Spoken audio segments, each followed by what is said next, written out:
I'm Will Glaze, and you're watching Average Joe Sports Talk.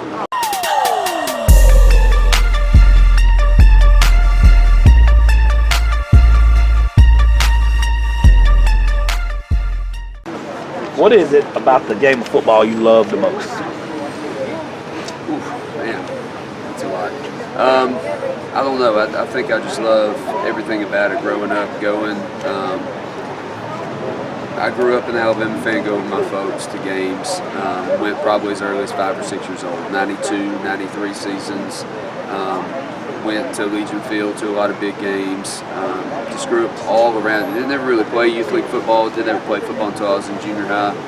But I was just always around it, always a part of it. I've just always felt that I always feel like it's the greatest team sport. I feel like you can have really great players, but if you don't have everybody kind of on the same page, you're going to lose more games than you win. I think it's just the ultimate team sport. And you're offensive coordinator now. Yes. Did you play that in school, or you defensive? Well, I played both. I started it. I was about 75 pounds heavier in high school, so I started at right guard and nose tackle.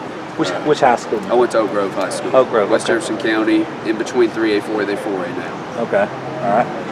What was it about coaching that kind of intrigued you? Was it just something you felt a calling to do, or was it something that maybe somebody else seen something in you and said, hey, you need to be, or I think, coaching a try? to be honest with you, my high school coach, going back to probably when I was 14 in ninth grade, I really felt like that's what I wanted to do.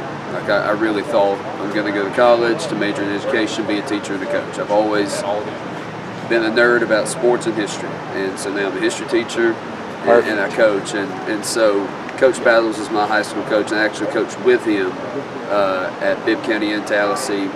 He coached my older brother. Me and my brother are both coaches. My brother used to coach up here. He's at Mortimer Jordan now, but Coach Battles was in both of our weddings. He's just always been a big part of my life, but probably his influence was the biggest part of drawing me to football. That was what I was about to ask you. I know you mentioned him. Is he your biggest influence, or who was your biggest influence growing up? In coaching, Coach Battles is for sure my biggest influence. I still talk to him weekly. Worked with him for 3 years at Bibb County, and then when he moved to Tallahassee, I went with him. And he's still at Tallahassee, but I was with him there for 2 more years. And he's just always been a really positive influence on me. And he always going to shoot you straight, but he always points you in the right direction of what to do, what not to do, how to treat players, how to have relationships with kids, how to coach kids hard, and where that is in terms of where that line is, where you can coach them hard and love them up too. He's the ultimate guy who, if you talk to a lot of people, like, man, he's no nonsense, but he's a great football coach, but he's a really great dude. He cares about kids, and I just think he's always been a positive influence on me. All right, so at the next level, what is an offense, like in a college offense, that an offensive coordinator, could be a head coach calling plays, that you really admire and try to maybe emulate, or really has some influence on the way your style of coaching? I think even with the coaching staff that's changed there now, I think Baylor since 2012, 2013 when RG3 was there, I feel like that is an offense that kind of hits you in a lot of different places. With motions, they run 2 to 4 base runs, but they've got all these tags off of them. They're counting the box and they're reading guys outside of it, and they coach that quarterback up to make pretty much everybody else right. And you put a lot on that quarterback, but I really enjoy watching teams like Baylor. I really enjoy watching teams like Auburn, who establish the run first. Everything else can be set up later. Establish the run, whether it's gap scheme, zone scheme, doesn't matter. Establish the run first. Make sure you keep your defense off the field as much as you can. Control the tempo, go up tempo when you need to, but control and dictate the pace of the game. I've just always really enjoyed watching teams like Baylor and all. Who is a defensive team, could be a defensive coordinator in general, you faced that you were like, man, this dude is this is unbelievable. I can't get anything going against this guy.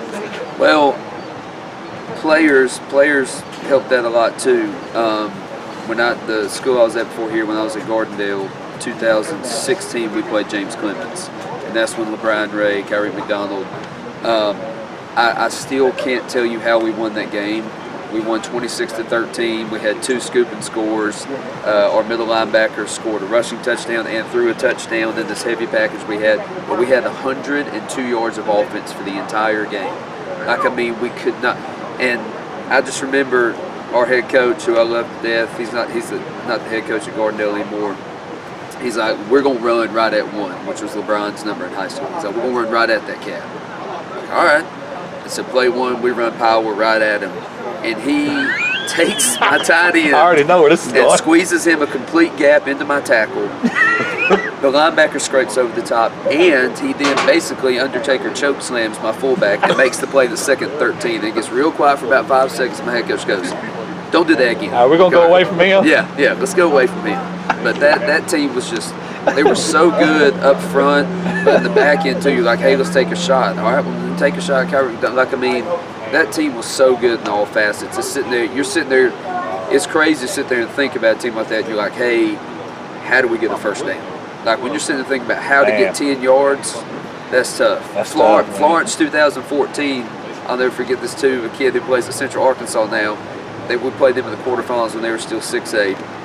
And we take about 5 minutes off the clock. We end up punting, but we went from like the -5 to midfield. And Juan is his name. He came from the sideline. He went, Coach, I thought we were like the 10-yard line the way we've been out there. He said, we're barely midfield. I'm like, well, I know. Like, I mean, teams like that, they make you earn it. Like, literally, it's a literal thing where they make you earn every yard. And you got to respect that. But, man, that makes it difficult to move the ball. When you're sitting there just thinking about what can you do. Yeah, no doubt. Now let me ask you this. And we've ran into this tonight, actually. We've asked coaches in the past this. How, with today's modern, everything moves so fast and it's hard to keep people's focus. What do you do to keep players focused? Something, because we've ran into a lot of coaches that's like, hey, there's distractions everywhere now. Cell phones, video games, everything. Right. What do you do personally to keep your guys dialed in? Well, Coach Smith's good at this. We try to limit, we try to compartmentalize everything we do. So if we're doing film, we want to take advantage of film. So we want to be on film for 30 minutes. We don't want to say, hey, we're in film till whenever. No, we got 30 minutes. Make some cut-ups, get it done in those 30 minutes, move on to the next thing. I think in today, I hate to sound like this, but I think in today's society, like you can't say we're watching film for an hour. We're gonna watch the whole game today. Like those kids, like even if you got the kid that cares, like he's still gonna checked out. Be here or there. I was talking to a kid, nothing to do with football, in my class today, and I just asked him, get on your phone and tell me what's the average screen time, because you can do that weekly.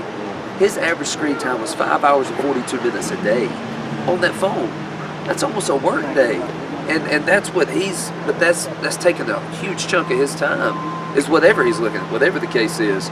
So we try to compartmentalize anything we do. Like if we're lifting weights, we've got this much time. Y'all better figure it out because we got to go. Then we're going to film. Y'all better figure it out because we got to move on. We got specialty. We got practice. We got to go. So the main thing I think in today is when you have the kids, you've got to take advantage of every second you have. Like there isn't any really downtime when you're trying to get kids to compete, especially in 7A football. Like the kids you're going to play week in and week out, you've got to prepare them, and those kids have got to be prepared, but you got to keep them focused any way you can. I think you got to limit what you do and compartmentalize what you do. Makes a lot of sense. I want to ask you about 2 players in particular, like that we've had on our show that we've watched. Reggie and I really admire is DeMarcus Macon and Trey Blunt. Can you talk about those 2 guys for a minute? Yeah, Trey. When I got up here in spring, I'm sitting there thinking, I watched them on film, and I'm talking to the coaches because obviously I don't know anybody in the spring, and I'm kind of relying on them to tell me what they did, watching film from last year. And I'm seeing them in the backfield, I'm seeing them in slot receiver. And I'm sitting there thinking, man, this is just a kid like, as you know, generals at Sands, you got to get him the football. Get him on the field. You got to find a way to get him the football. And however it is. Hey, give him a jet sweep this time. Hey, throw a screen to him. Hey, throw it deep. Hey, put him in the backfield and run it. Like, you got to get him the football. And he showed out that first game, and he's had some really big games this year. He's had a really, really good senior year. He's dealt with some nagging injuries here or there. But he's had a great year. And he's kept us in some games. I know we're still looking for that first win, but he's been a big part of success that we have had. And DeMarcus Macon's the same way. The kid finds a way to get on the field. He finds a way to make plays. That first game he got hurt on the touchdown pass that we threw to our first touchdown of the game to make it 14-9 that Etowah game, and he didn't play the rest of that game. He didn't play against Oxford, and then he came back against Sparkman. I think he threw for about 230 yards, 3 touchdowns. The kid, he finds a way to be on the field, and he's just one of those. He's just a gamer. Like you got to find a way to put him on the field on Friday nights. And I respect his game, and I respect Trey Blount. What was it about Gadsden City that enticed you? I think as a coach, you always want to move up. I think there's always something in a coach that says, what's the highest classification? How do I get there? You know, like as general as that sounds, I think every coach kind of thinks that way. I'm somewhat familiar with this area because my brother was here with Coach Scott. My brother was the OC here in 2013, 14, and 15. And so when I found out that, you know, it was open, there was another opportunity I was kind of looking at the same time. You know, I don't know really what it was exactly. I do know I looked forward to the challenge. I look forward to the challenge of, all right, they've had some good years, now they've hit a dip.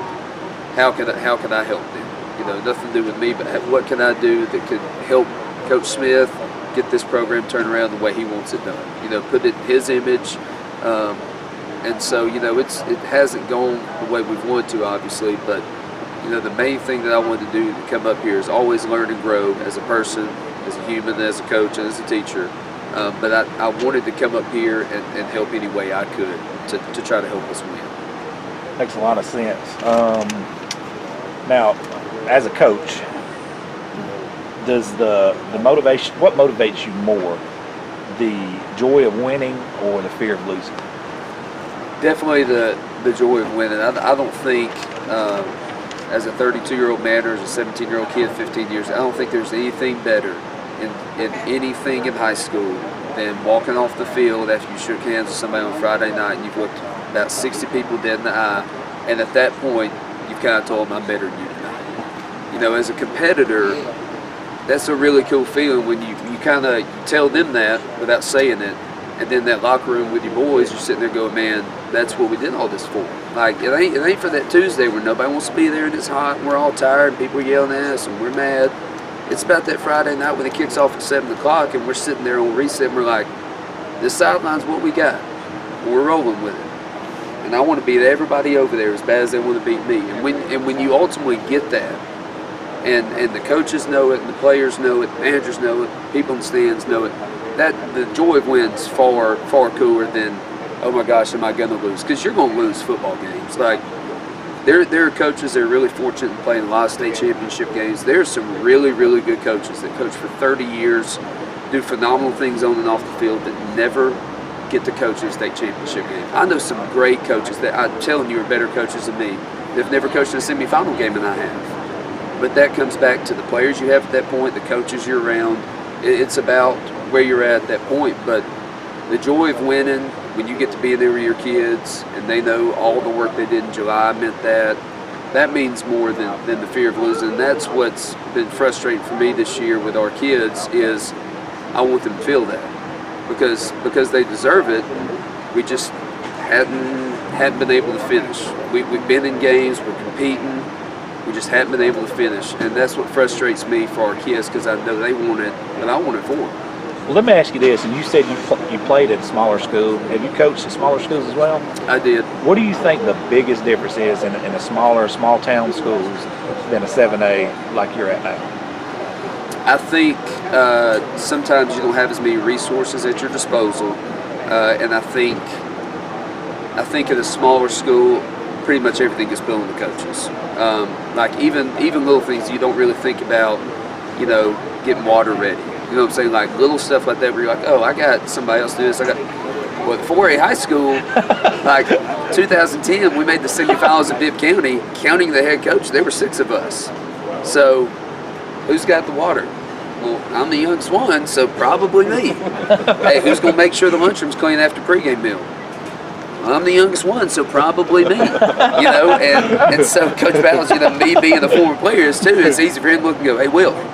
Yes, sir. You know, I mean, so at a 4A, it's more on the coaches from little things like, which aren't a big deal. It's just, it's different when, you know, here, turf field, having to line the field off every Thursday for a home game. It's the first time I've ever had to not do that. You know, I mean, you know, oh, that's taken care of. Well, it's been taken care of by me, you know, and the coaches haven't done it. So at a small school, more things like that are put on you, which is not a big deal. It's just you have less resources at your disposal usually, less people just in general. What's been your favorite moment as a coach so far in your career? Probably 2010. My second year coaching high school ball. I was at Bibb County High School, and my first year there, Bibb County has been in school since 1920, and they had never made past the second round in school history. And my first year there was Coach Bowles' second year there, and we made it to the quarterfinals that year. That was the first time in school history. So the next year we returned like 8 guys on defense, of a defense average like giving up 7 points a game. We knew we were going to be good, and we knew it was probably going to be between us and Thomasville, and it ended up being. But we made the semifinals the next year. So, quarterfinals and semifinals, back-to-back best years in school history of a school that's been around for 80 years.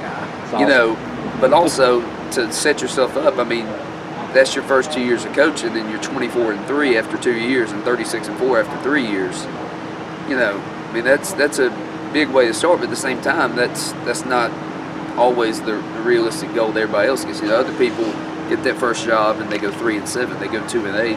I stepped into a really good situation with Coach Battles and all those kids at Bibb County, and 5 or 6 kids went and signed at the 4A. Those kids are still a part of my life. They're grown men now. They're in their late 20s. But 2010 was fun. That 3-year run at Bibb County, it was my first time coaching high school kids, and they were really, really good. That always helps. But 2010, making the semifinals, that was really cool practice on Thanksgiving. Outside of anything to do, like you're not working, not teaching, what is your getaway? Man, my getaway. Well, I don't get to see her much during football season at all. So my getaway right now on Saturday is literally sitting in my living room floor, drinking a cup of coffee, watching some Mickey Mouse Clubhouse with my soon-to-be 2-year-old daughter. Love it, and man. Not having to worry about Love anything. it. Just me and my wife hanging out, her running around crazy. That's fun. Okay. She was. She was over there. I was going to watch something swinging. She's over there. She was over there, but that's fun. I love to play golf, and guys I've coached with, they're different places now. We usually meet up once or twice a year. I got a buddy that lives kind of in the Huntsville area now, so we'll kind of meet halfway between here and now, maybe in the next month or so, and play golf. I love playing golf. I just don't really get to that much, obviously, during football season. But to be honest with you, as boring as it sounds right now, on Saturday, it's sitting on the floor watching some TV with my daughter. Awesome. Thank you so much, Coach. I've got a question for you. You said, you coached at Gardendale. If I recall, I think you and your brother coached against each other. We did, twice. How was that? It was weird. Was there any trash talking? No, we went radio silent. We didn't talk the whole week. Now, me and my brother, we talk constantly during football season, whether it's text, whatever the case is. But that week, we didn't talk at all. Yeah. And so my first year, or our first time playing each other, he had moved from here to Minor. And so Gardendale and Minor were playing each other. Minor was really, really good, and they ended up beating us 52-28. They made the quarterfinals that year, got beat by state champ Ramsey. We made the second round that year. And so the next year, we played them, and we beat them 42-14. And so, as a competitor, that felt pretty good. Beating older brothers by 4 touchdowns. But also, I'll make this point too. They beat us by 24, and we beat them by 28. And so somebody told me the other day, well, y'all were tied. And I said, well, technically, no, the tiebreaker is point differential, and I've got him by 4 points. So technically, I'm winning. So that's hilarious. So I've got that in the brain. But it was cool. The local news stations in Birmingham call it the Glaze Bowl, and we did it back-to-back years. My mom wore a shirt that had a Minor M on it and a Gardendale G on it, and her and my dad swapped sides at halftime to keep everything even. Which I'm like, guys, y'all can pick a side. They're like, no, we're so they swapped sides at halftime both games. But that was cool. Getting to coach against him. We've always kind of wanted to coach together. That hadn't really happened yet, but maybe it will one day. Was there ever a point at Thanksgiving where you asked him to step outside? Let's just get. I'm just kidding. Man. I've had plenty of that growing up. He's 3 years older than me. I've been drugged around the yard plenty of times by him. I didn't feel like doing that again. You don't want to do that? All right, Coach. Thank you so much. Absolutely. That was awesome.